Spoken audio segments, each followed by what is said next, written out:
It's rare that I review animated films. Not that I don't watch or love them, there's just rarely a time when I'm actually looking forward to something fresh or creative. But when I saw the trailer for Zootopia 2, I knew I wanted to see this because of how much I enjoyed the first. So did it live up to its predecessor?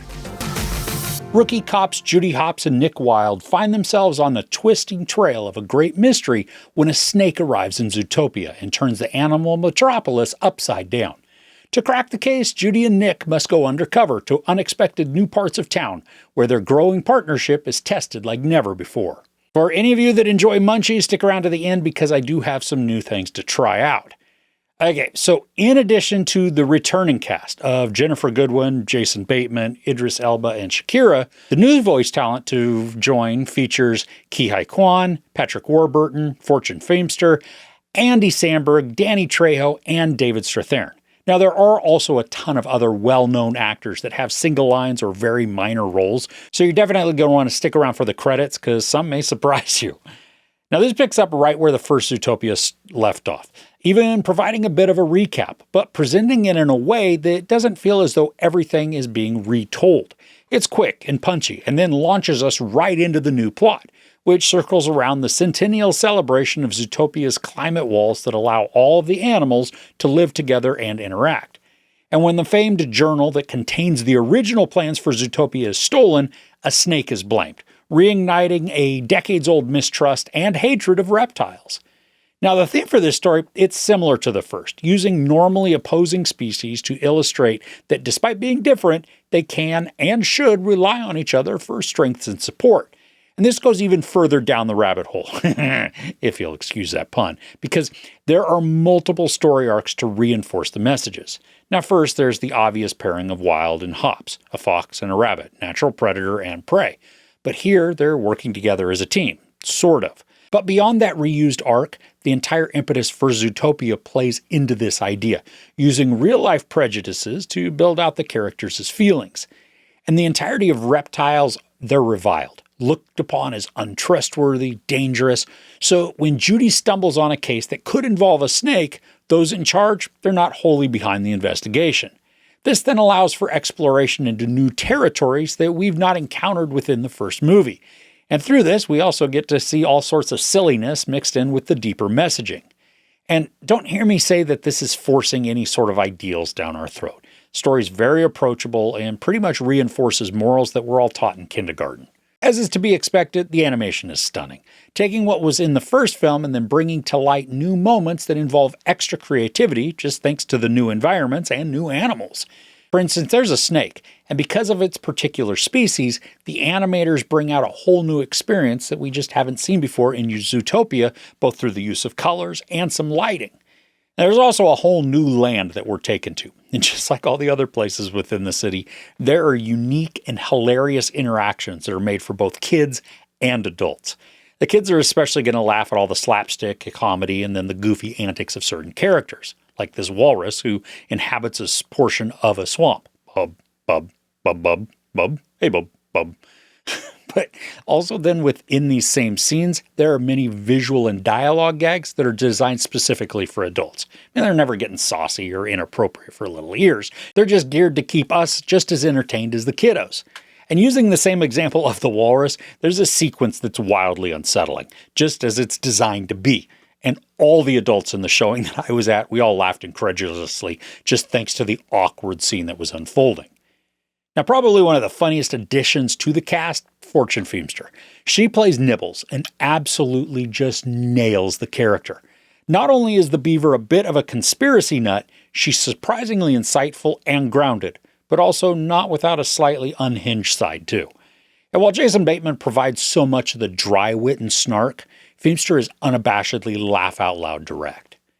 Now, with all of the visual jokes that are included, you're probably going to miss a few of them, which I think is going to make future rewatches a lot of fun just to spot the craziness that was hidden in plain sight. This is the same length as the first movie, and while it might be a bit long for an animated film, the content and story pacing never left me feeling restless or bored. There's some tense drama, which was more emotionally charged than what was created in the initial story. And the conflict hits on points that are extremely relatable and then have the stings of truth, making the interactions all the more powerful and poignant for teens and adults. And I appreciate how the plot delves into heavier themes of betrayal, expectations, balance, prejudices, deflection, even loneliness, while also never leaving us feeling despondent or depressed. There's always a good counter-emotion to the weightier ones, spreading out the highs and the lows so that we can adequately relate with enough story context that doesn't feel shoehorned in for emotional manipulation. And for as straightforward and even obvious as the plot progression is, I found myself being surprised at some twists. That then allowed me to enjoy the mystery contained within the story. Now, then, as far as action's concerned, it has a bit of a feel of a James Bond to it. Watching our characters maneuver through industrial complexes while trying to thwart the central villain who is megalomaniacal and bloodthirsty with greed. Now, one element towards the end of the movie gave me a bit of whiplash because of some abrupt turnarounds a few characters make, especially because we don't get much reasoning for this sudden change of heart. I mean, it's not like it's a massive plot hole or something that was going to take you out of the story. It's just that the longer I sat with it, I couldn't place the impetus for the reversal of motivations. It's not even like I disagreed with that character growth. I just would have liked some additional context. There's so much to love about this sequel, from the animators who capture animal mannerisms and humanize them without losing the animal characteristics, while then also crafting hilarious setups and situations that the voice actors then use to complement the artistry and bring out even more emotion, charisma, and comedy. The pacing for the presentation, it's consistent and unhurried, providing the necessary background and development to build out memorable characters and then storylines that carry meaning and weight. And despite delivering a poignant and relevant message, the film balances the tone so that both comedy and drama can shine at appropriate moments without making audiences feel as though we're being taught, but instead leaving us on high notes that encourage and uplift through worthwhile connections and well-placed humor. There's no sex, nudity, or profanity, but there is some animated violence. I give Zootopia 2 4.5 out of 5 couches. So do you have a favorite character from the Zootopia movie? I mean, my new favorite is Fortune Feimster's Nibbles, but from the first film, I really like Clawhauser. Let me know some of yours, though, in the comments below. Okay, as promised, I have some new Munchies to try out. The first one is, yes, you see, they're peanut M&Ms, except they're honey-roasted peanut M&Ms. Now, it took me, honestly, quite a while into my adulthood before I started liking honey-roasted peanuts, because I just don't like honey. But I'm going to try these out. I'm opening them. Oh, that's an unsettling color. As I drop some, too. These are, so we got the yellow, traditional yellow, which we've all seen. The dark brown, which we're used to. And this disconcerting mustardy color. I don't know if that shows up there or not. It's just an off-putting color. That's not a good. Don't do this, M&Ms. Come on, what are you doing? Just give us the blues and the reds and the greens and the yellows and the oranges and purples and I don't know what other colors are. Doesn't really matter. Okay, I'm going to put several in my mouth just so that I can see how they taste.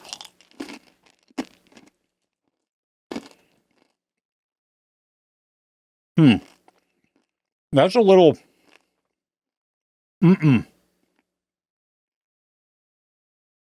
No. The honey roasted is all wrong.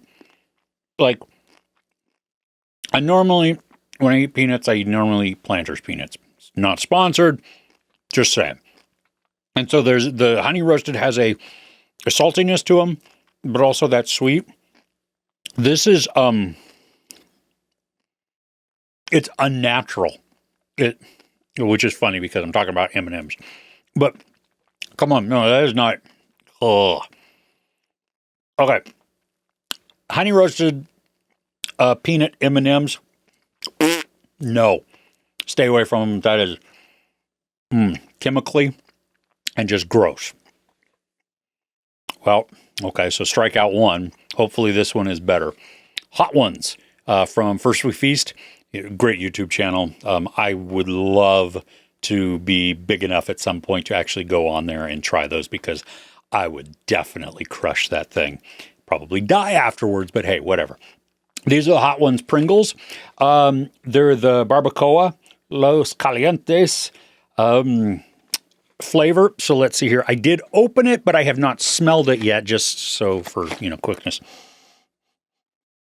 Yeah. Oh, no, there's a little bit of a spice there at the end of the... Okay, probably not the best thing to do. Just stick your nose right in there and smell it, but whatever. Oh, yeah. Oh, frick. Okay. Yeah. You see the redness on there? These are... Whoa. Oh.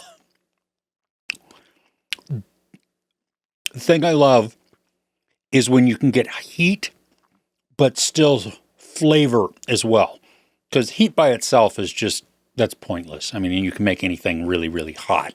But if it doesn't taste good, then it's just, that's stupid. Why would you do that to food? Food should be enjoyed, right? This has both a flavor to it, which kind of is a little smoky, a little bit of a barbecue-y flavor, like you would expect for barbacoa. But the heat in this is almost instantaneous. It is, whoa. These are my new favorite ones. Wow. It's like we used to get ghost pepper salsa at one point, and the only way to eat it was to keep eating it, because if you stopped, your mouth exploded in flames. This is almost like that. It's not quite as hot as ghost pepper, but it's definitely hotter than like habanero, and it is delicious. Oh. Yeah. I'm definitely finishing these because these are outstanding. So, strike out on the peanut M&Ms, the honey roasted peanut M&Ms. Those are disgusting. But if you can find hot ones, Pringles, especially the barbacoa, Los Calientes version, and you like heat, definitely go for that. All right. If you enjoyed this, please give it a like. Also, don't forget to share and subscribe. I'm Chris. This is Movies and Munchies. Thanks for couching with me. I'm going to now get a drink so that my mouth doesn't catch on fire. Bye.